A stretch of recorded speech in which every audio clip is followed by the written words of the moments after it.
Back with Brunch, a taste of Tobago. Now, guys, we are going to be talking about something really interesting. Now, get this: Insurance Awareness Month. Okay.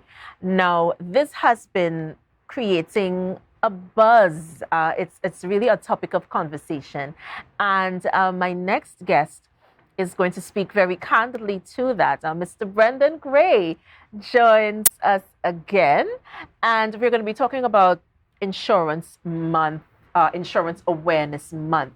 We are also going to be joined by Mr. Larry Taichu, the president of the Trinidad and Tobago Association of Insurance. We're going to be speaking with him just a little later on. Oh, he's actually here. Oh, good morning to you. And thank you for joining us. Good morning, Larry. How are you? Morning, Larry. How are you? Yes. Good morning, Brendon. Good morning, Janelle. So I just introduced you. So Mr. Gray, my Uncle Brendon, as I like to say, I just want to reiterate that the TNT chapter, Trinidad and Tobago of Association of Insurance and Financial Advisors. I just had to make sure I read it correctly and I got the terminology right. Okay. And Mr. Gray and Mr. Taichu, first of all, thank you so much for being here with us. So let's start off Insurance Awareness Month. How did we come up with this wonderful event? Let's start with Mr. Gray. First of all, let me say thank you for inviting us and having us on the program this morning, you and your guests. But I would want to pass this on to my president, Mr. Taichu, Right. Okay. of the country, Trinidad and Tobago. I'm really the president of the local chapter, which is the Tobago chapter. Right. I think I want to have Mr. Taichu respond to this question in particular, as it is from our head office that he is representing. Mr. Taichu? Okay, so Mr. Taichu, over to you. Insurance Awareness Month. Tell me, how did you come up with this wonderful event? So let's start there. Well, to actually be candid about it, taught up by us. It's actually an international event. Okay. Yeah, so it's not a local Trinidad and Tobago event. It's a recognized month of September. It is a month of September that is internationally recognized throughout the world to bring awareness to citizenry around the world of the critical importance of insurance. Yeah, because it is said that the Caribbean especially, and Trinidad and Tobago in particular, because this is where we are, that you would find that apparently they say 1 in 10, but I think it's more 1 in 5 families would experience some level of severe financial stress, especially if the breadwinner pass away, and usually death occurs in a very untimely manner. And so you find that as a result of that, more and more,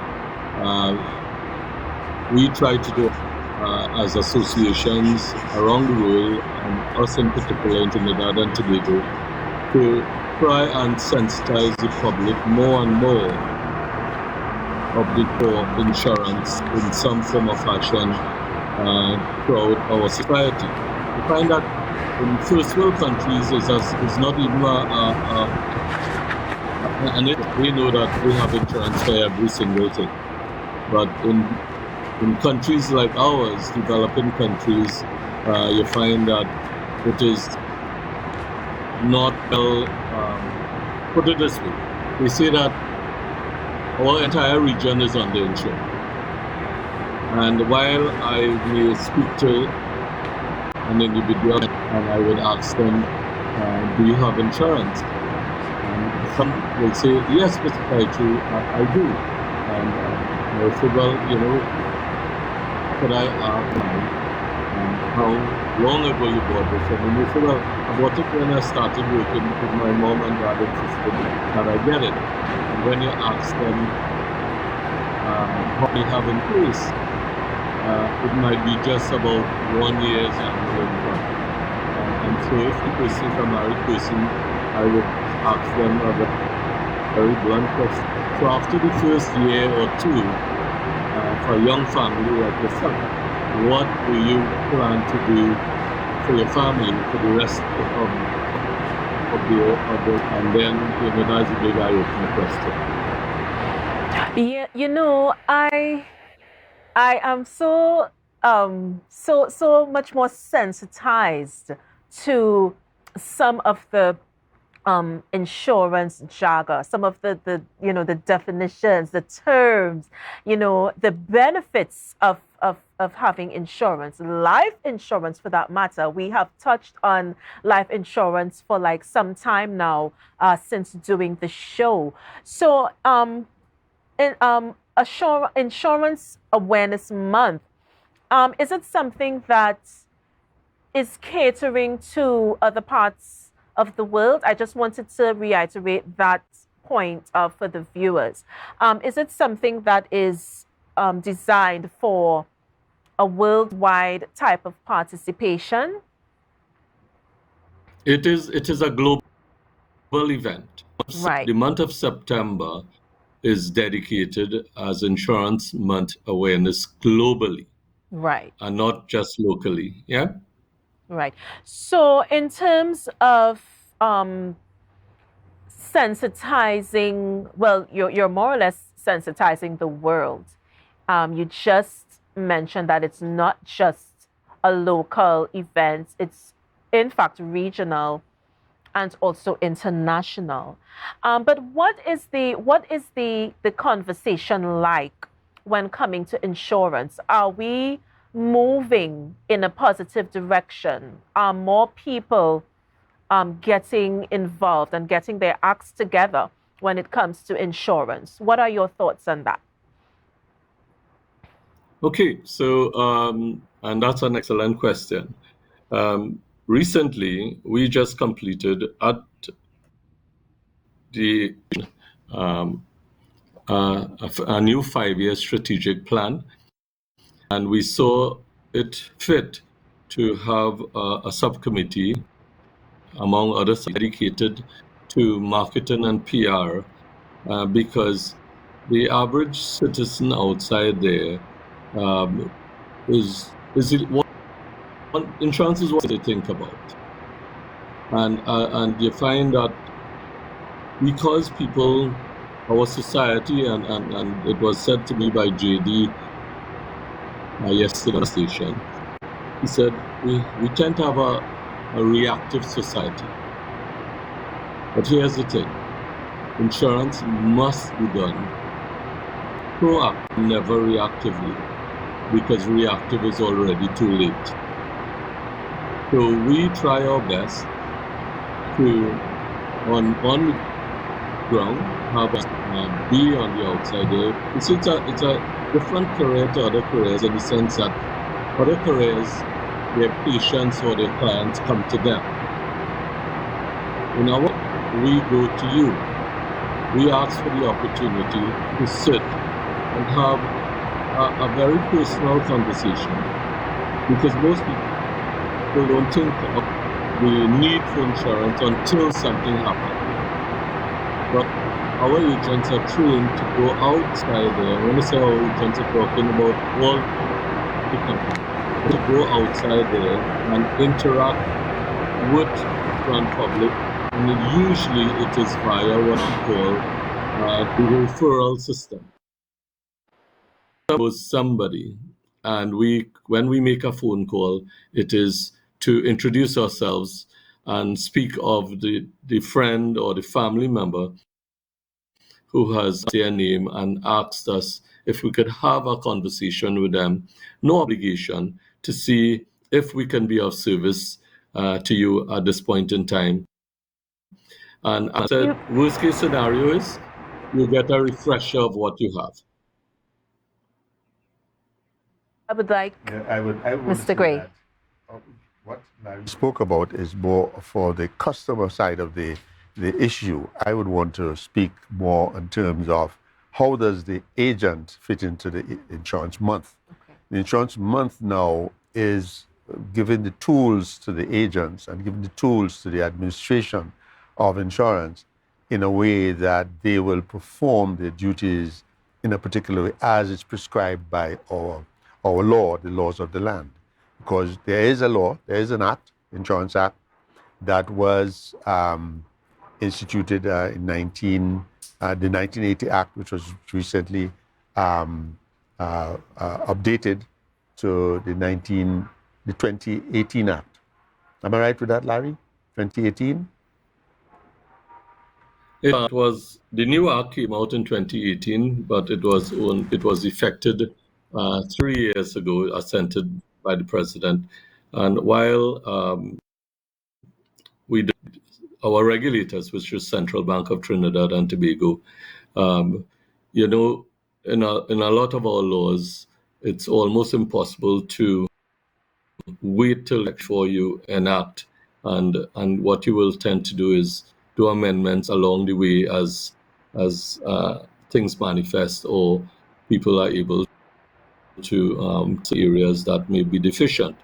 And as an example of that, Mr. Gray and Janelle, only this year effective, which is 3 years after the was assented, in the 1st of July, another amendment came on stream, which was an amendment that points to conduct for sales intermediaries, because we are a very regulated industry.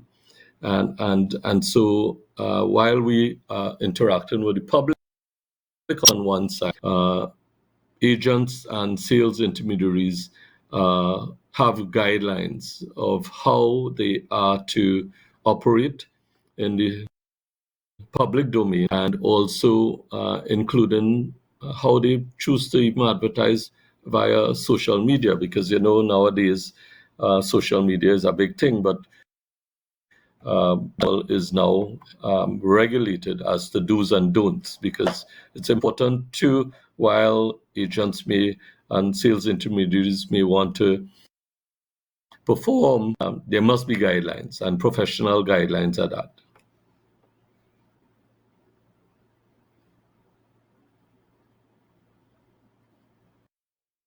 We are professionals just like all in the industries. We must do certain things. We must keep up to date with the kind of learning, the kind of teachings and so on. So we have an institute that responsible for all our education, and also our association, which is Trinidad Tobago Insurance and Financial Association, Yes. Advisors. We also perform the duty of educating our agents. There are other areas of operations where we go out to MDRT. We get those conferences also inform us as to how we ought to perform. Right. And LAMP, which is another institution internationally that we follow. And so we are, besides being regulated, we need to be professionals in all the way we operate with the public on a continuous basis. Yeah, and I love the way that you said interacting professionally, because it's so important to represent and represent well. At the end of the day, what people look for is effective representation. They want to know that if they invest here or they put a nest egg here, that it is definitely going to grow into fruition. And, one of the things that I noticed, I observed, this is not hearsay, I observed that most of the times the breadwinner dies, and this is from my own experience. The breadwinner dies, and there is what is left is either non-existent or insufficient. And so my question to you gentlemen is the Trinidad and Tobago and the region underinsured?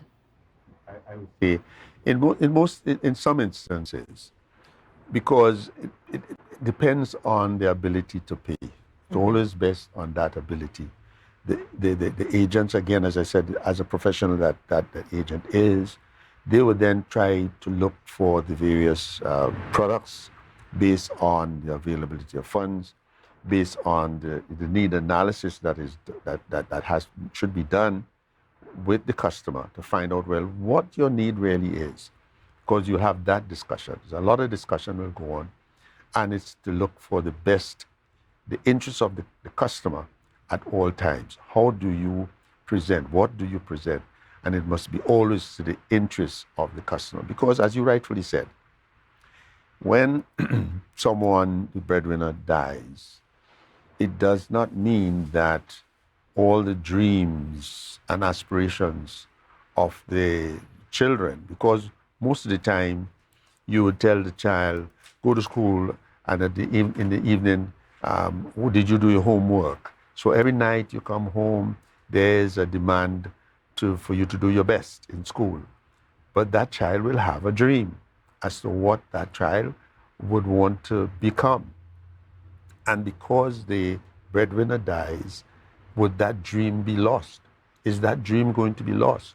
Because funding it died with the breadwinner. So we need to establish what the needs are, and said that the parent or the breadwinner must provide this in the event.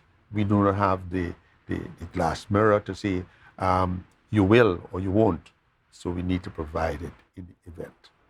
Wonderfully said. And Mr. Taichu, please answer this question for me. What is the impact of life insurance in the economy? In your expertise, in your observations, the human aspects, what people are doing and not doing, the conversations that are being held and not being held and should be held. What is your stance on the impact of life insurance to the economy? And so, first, see that the role that the insurance companies play in a country's economy is so large that it impacts on our country's real GDP growth. A lot of the bonds and stuff that are floated by government from time to time are taken up by insurance companies as part of their portfolio for investment.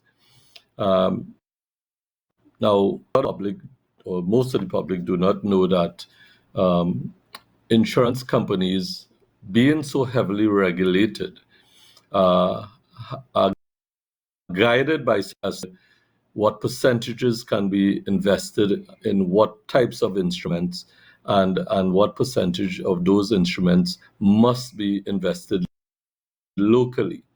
You find too that when a country and its citizenry is well insured, common sense says that it's now a lesson on the government of the day social welfare system, because you find that families would be less dependent upon the need to lean in on the government of the day for social assistance. And so as a result of that, you find that insurance on the whole, I have a statement that I make, and I'm sure it's made worldwide. Insurance is the only product invented by man that creates an immediate estate, in this case money, upon an event happening. And that event is death or diagnosis of illness. What other product invented by man that can, if you purchase insurance because you are getting into a mortgage with a bank, and you cannot get a mortgage with the bank without the life insurance policy. And so I have a story to tell of a who at the time 2 years ago was 31 years old. And here she was, a friend of hers from school, married with a daughter, who purchased insurance to cover the new first time mortgage that they've gotten themselves involved in. And 1 month after closing on the mortgage and life continues, the young man, the husband, got into a vehicle accident and died. And so here's a young widow at 31, grieving for her husband, but at the same time inherited a debt-free home after only one to the mortgage. So you could understand that insurance could not only clear off mortgages, it clears off families' indebtedness. If it was as a result of an example, you find that um, there's usually a huge debt that occurs following and during a sickness, that when the winner passes away, the family is left to have to clear this huge medical bill. And so insurance is used for so many different debt liquidation in every form or fashion, as Mr. Gray alluded to make sure that the family standard of living is maintained, right?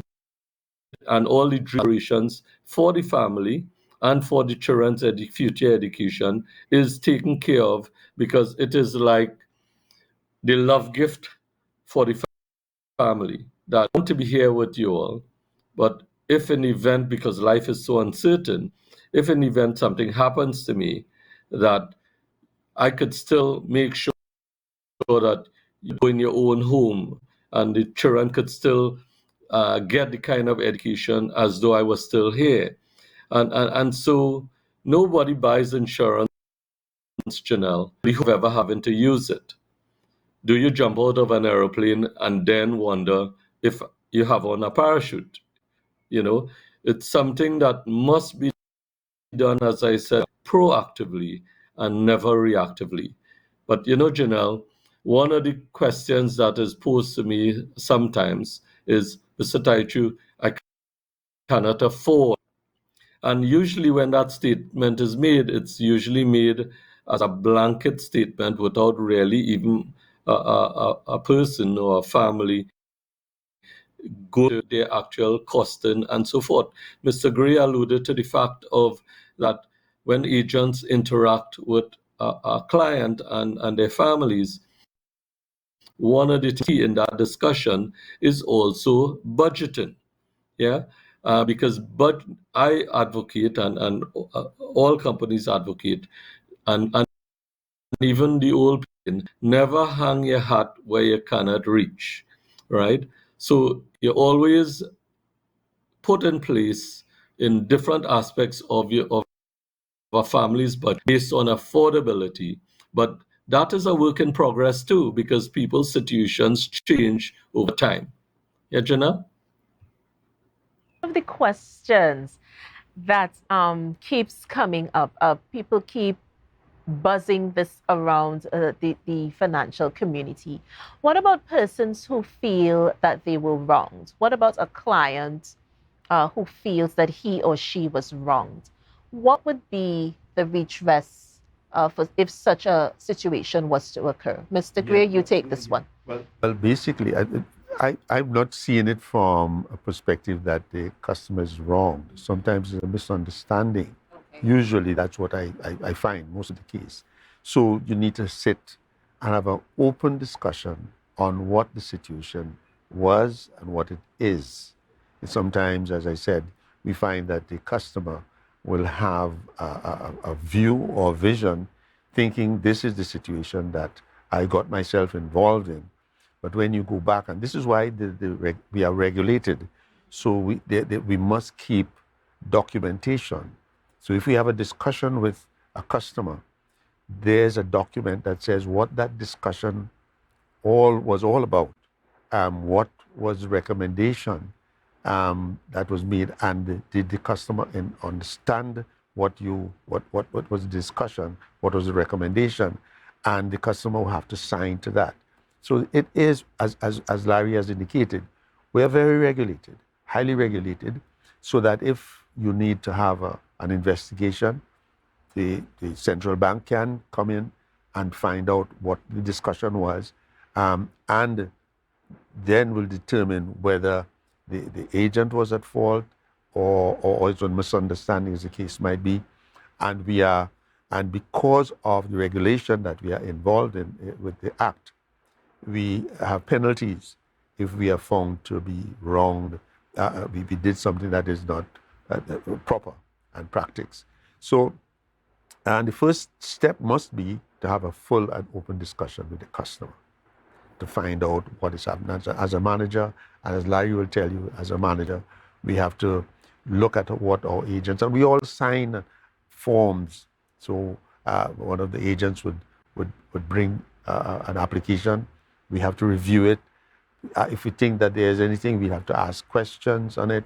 So before we send it off for the underwriting department to do. So it's a fully detailed situation with the client, the agent, and as Larry said, we go out and we have to do this, and we all understand our responsibility. Yes. And I think that as we go out, it is no longer trying just to sell something. It is that we must meet the needs of the customer. That's what we do. We must find out what is the need the customer has. And we will then, based on the need, we'll make recommendations, explain those recommendations to the customer satisfaction. And as Larry indicated, he has certain experiences. We all do. We all see where someone come in sometimes and the application has not even been processed and the person, something happens. And the company has to determine based on the rules, based on their own internal policy, we'll have to make those payments as the case might be. And it is, you see, too, insurance affects the individual, first of all. It also affects the community in which that individual resides. And then it also will affect the nation. Because in past times gone by, we used to, when someone died, you'd hear them going around, oh, yo, somebody dead, oh, and then you have, yes, cry out. And then what will happen is that the village will get together to build to do all the preparations. And so what the community would do that. Now it would be that funds would be going into the community rather than the community doing the work and so on. So it funds, so it gets to the individual first, then the community, and then the nation as a whole. So there's a holistic benefit to the country.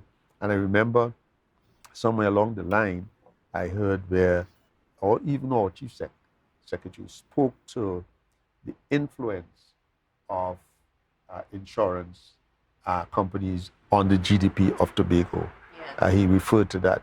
And so what Larry has indicated earlier in terms of how the insurance affect the country, we see it how it affects Tobago as an individual state. Yeah, and I love the fact that you used the word benefits. You just said holistic benefits. I love the wording of what you just alluded to. What are some of the different types of insurance benefits? Mr. Taichu, take this one. Okay, so just to round off what Brendon has says, so here's this one first touch point, right? All companies have a customer service departments that you can also go into. And Mr. Gray also alluded to the central bank. And if you all are not aware, there is a financial services ombudsman that's out of the central bank that clients can also, as a last redress, to write to. And that financial services ombudsman would step in and mediate between company and client to find out and see what redress can be brought. Only just a few minutes before coming on to the program this morning, Janelle, I received a call from customer service department indicating that a client would like from another branch, another location, would like to have a change of agent, and I know in that department, and I know the manager in that branch, and the customer service team leader reached out to me to say the agent, not the agent, but the client has asked for a change of agent, and so if not that we encourage it, but if there are circumstances that a change of agent, because let's just say the client was really dissatisfied with the type of service that is being provided, that rather than just let go their policy and go to another company, which is actually one of the worst things you can do. And I don't have the time for me to explain that. Certainly, there is so many areas of redress. Now, back to your question, which speaks to the different types of inputs. When you think about the risk that every human being is exposed to, Janelle, and we talk about it when we interact with clients to try and keep the language non-technical and simple. When we talk about living too long, Janelle, alludes to retirement. One day if you should live to retirement, you can't wait till that time to study how you're going to live 10, 15, 20, 30. You have to think about those things when you probably just started working. Because one of the critical things in retirement planning is the fact that you need time for your money to be invested. What is the opposite to living too long? Dying too soon, right? And because we say in life that death is respect of no one. If something happens to me, I'm dead. But life must go on for my wife and my children. For a business person, life goes on for their and the succession planning of their business. Because what if it's a viable business, but nobody in the family, the beneficiaries, are equipped to take over this? So you find that death benefit could come into play there, where in a family it maintains the standard of living, liquidates all debts going forward. Business owner, you find that what happens too is that funding could become available, liquidity could become available, where the beneficiaries and they could hire the until that time when one of the beneficiaries could literally eventually take over the actual running of the business. And then you have things like this, because outside of debt, sickness is also respect of no one. And when a person is diagnosed suddenly, and nowadays, sicknesses in people younger and younger, right? The youngest person who I know was diagnosed with at the age of 17. And when you face the trauma of the diagnosis, what is the next trauma that individual and family faces? The next trauma is, where's the money coming from? Yeah. And so critical illness is another very important benefit that people are supposed to have in place at any age. And I tell people the best time to buy insurance is always now. And now could be person, middle-aged or middle-aged person, or older, because you must put things in place. If you don't, then you are left to of your community and the charity of your loved ones and the charity of society on the whole in asking for donations to help you have a surgery or to help you battle this cancer, because it requires money that to attend to yourself, right? Accident coverage is another key factor, because a lot of people, when they are involved in some accident or the other and they cannot gainfully work, all of a sudden that monthly income stream is cut off. And insurance companies are equipped to provide you with what we call an income replacement. Cover an individual up to 75% of their current income, right? And while some companies in the amount of benefit, there are companies that are available that could cover up to 75% of your income, up to all kind of $33,000 in monthly replacement benefit, right? And then there's savings for your children's education, yeah.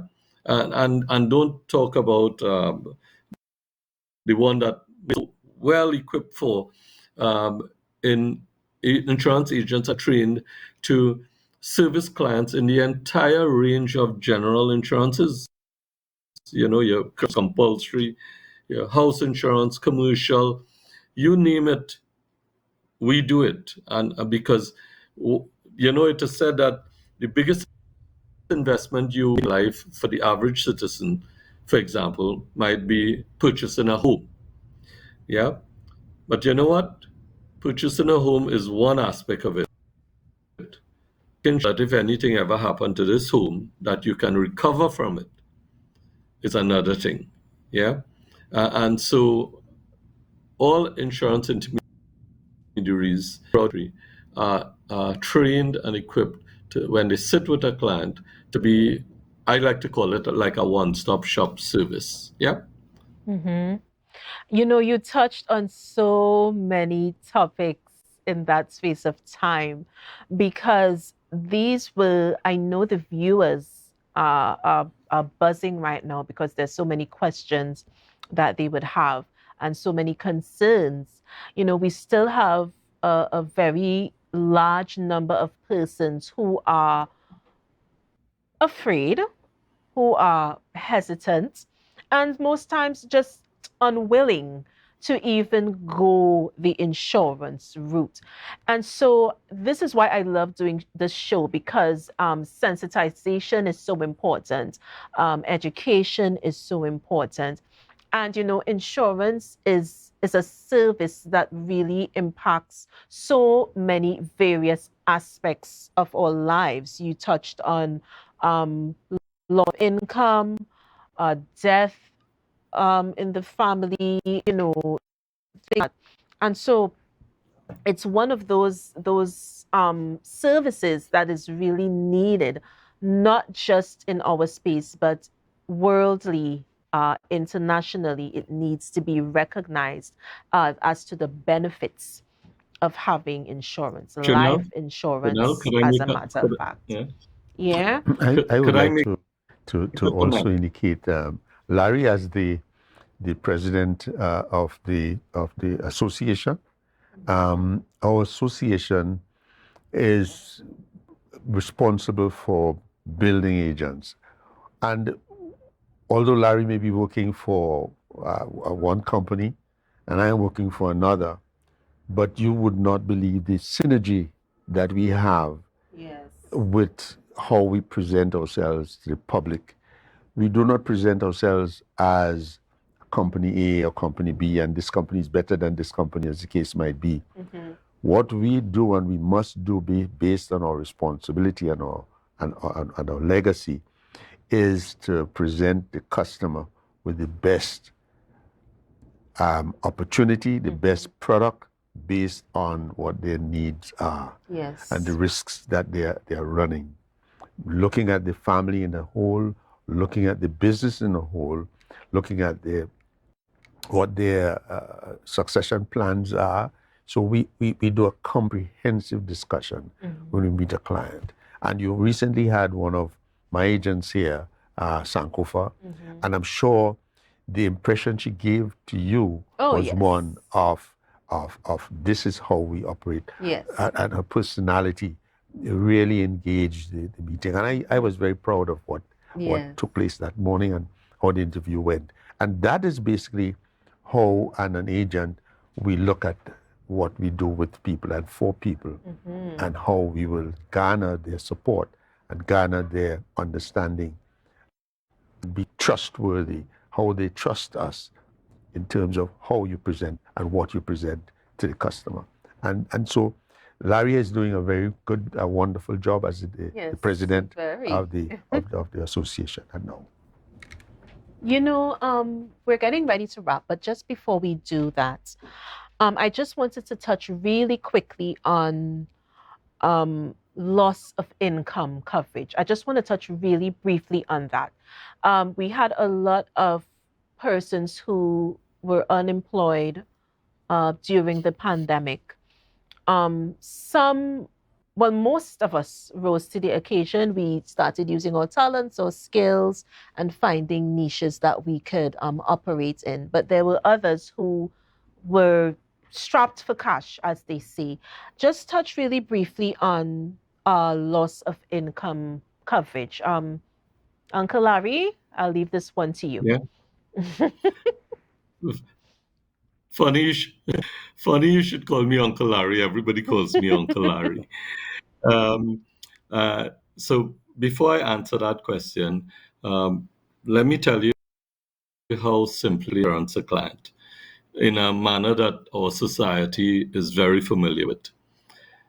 Everybody in Trinidad and Tobago knows about susu. Yeah. And so if you want to think of insurance as one giant susu hand, where everybody contributes into a pool, but not everybody is due to the same time. Yeah. And so that is my simple explanation in explaining to any local Begonian Trinidadian that is what insurance is. Because if you're not contributing towards the susu, then you cannot draw from the susu. And it's just that with actuarial departments and all of that, they know exactly how much to charge per product and basic and everything else. Now back to your actual question briefly. Now this is why it's very important to sit with a trained adult in helping an individual plan for the unexpected, right? Now, income replacement is usually as a benefit as a result of an accident, right? Because it's not an unemployment relief. It's an individual putting something in place should they get involved in an accident and they cannot gainfully work while involved in the accident, even if they are self-employed, right? Because it came through their bank deposits and whatever else that of what their income stream looks like as an average per month and stuff. So it's not only workers. And so we can plan in the event of an accident, but sitting with an agent to do planning for a rainy day, like COVID, where people became unemployed and not necessarily through an accident, and they had no, should I put, no rainy day funds tied at all. And so I myself have had clients who came to me during COVID, and you found that within some of their policies, we had what we call cash value or savings in some form or fashion that they could have accessed temporarily through a tight period. Yeah. But it requires pre-planning because, Janelle, as I said earlier, you must proactively and not reactively. And I'm not talking just Yes. about insurance. I'm talking about planning on the whole for a rainy day, hoping that hurricane does your roof alone, But if it should, that my roof is properly secured, and this umbrella that I have not only over me, my entire family, is in place. And the need for reviews, Janelle, is so critical too, because people's situations change over time, and they've had in place now needs to be reviewed and possibly needs to be expanded, because it is based on what the individual client's concern is at that point. Let me give you an example, and I'll close with this because I know you're running down on time. A person who was single, they say, Larry, I have no chick, no child. You know what? They bought critical illness insurance because that's a living benefit for them. But eventually they got married and now they have wife and children and mortgage and stuff, but they did life insurance. So upon the review, you find that now that needs to be protected when it wasn't a concern 2 years ago or 3 years ago. And this is why it's important. That piece of paper you have locked up in a filing cabinet somewhere, it's not enough to just leave it there forever. Yeah, it's important to, Yes. from time to time, And as we celebrate Insurance Awareness Month, we just want to thank Mr. Larry Taichu. Thank you so much for your wealth of knowledge. Insurance is definitely something that we need to work more on as a society, as an economy. Mr. Brendon, Just want to say a few things. thank you so much. I want to say one more before yes, you but go. let me thank you first for coming. Okay, thank you. And we have some numbers that we need to have the public get in contact with you, right? So let me stick up in. Let me just give the number. TTA, IFA, you can reach them at 624-2940. That's 624-2940. And of course, the website, www.ttaifa.com. I just want to say our at Tobago, what we are planning for the month, and it's not for September, we are planning a health fair with the Division of Health to celebrate the month, the insurance month, September, the branch, the chapter in Tobago. That's what we are doing. I just wanted to get that out there. All right. Is there a date, or we'll keep in touch with you? Yes, we'll keep in touch with me. We are setting it for October, sometime just before the carnival. We decided we'll do it around that whole situation. Okay. So guys, look out for that wonderful fair, the Division of Health. We will be working with the Division of Health in collaboration with the Tobago chapter. Right, Association of Insurance and Financial Advisors. Yes. Did I say it correctly? That's right. So thank you once again, Uncle Brendon. Thank you very much. Thanks for coming. Surely Uncle a pleasure. Larry, much love to you, and thank you so much. We're going to take a break, and we're going to be right back with more Brunch, a Taste of Tobago. But before I do that, I just wanted you guys to listen to this trivia question. Now, this is a good one. I think I'm going to get some correct answers with this one. What was the Tobago's airport called before it was renamed? What was Tobago's airport called before it was renamed? That's an easy one, right? You guys should get that. We're going to be right back with more Brunch, a Taste of Tobago. See you guys soon.